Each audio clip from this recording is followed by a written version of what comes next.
Pemerhati olahraga Sulawesi Selatan Dahlan Abu Bakar ikut berkomentar terkait mangkraknya Stadion Barombong. Menurutnya ratusan miliar uang yang sudah dihabiskan untuk membangun Stadion Barombong adalah milik rakyat. Sayang jika pembangunan Stadion Barombong tidak dilanjutkan.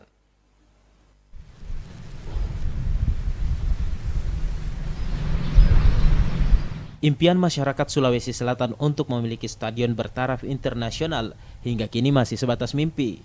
Pasalnya hingga kini belum ada fasilitas olahraga di Sulsel yang memenuhi standar. Salah satu saran olahraga yang sempat digagas di era pemerintahan Gubernur Syahrul Yassin Limpo, yakni Stadion Barombong yang kini justru tidak dilanjutkan. Hal itu berdampak pada kondisi stadion yang semakin memprihatinkan. Bangunan stadion berkapasitas 40.000 penonton ini sudah banyak yang rusak, juga beberapa fasilitas yang ada di dalam stadion. Kondisi tersebut lantas mendapat perhatian dari pemerhati olahraga Sulsel Dahlan Abu Bakar.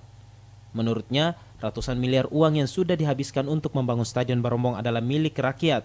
Sayang jika pembangunannya tidak dilanjutkan. Dahlan meminta pemerintah memperbaiki sistem pembangunan berkelanjutan di Sulawesi Selatan yang selama ini dinilai tidak berjalan dengan baik. Ia merujuk pada banyak proyek besar di Sulsel yang harus mangkrak karena pergantian pemimpin termasuk Stadion Barombong. Jadi memang ke depan saya kira perangai berpemerintahan yang terjadi selama ini di Sulawesi Selatan terutama berkaitan dengan pembangunan berkelanjutan itu harus dibangun kembali.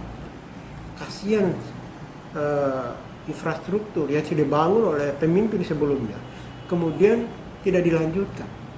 Itu juga uang rakyat itu. Dan itu sudah terlalu banyak bukti di Sulawesi Selatan itu terjadi.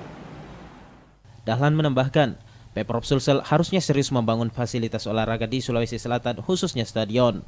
Pemerintah diharapkan punya kemauan baik untuk melanjutkan pembangunan Stadion Barombong yang merupakan impian masyarakat Sulawesi Selatan, khususnya para pecinta sepak bola. Wahyu Saputra, Celebes TV.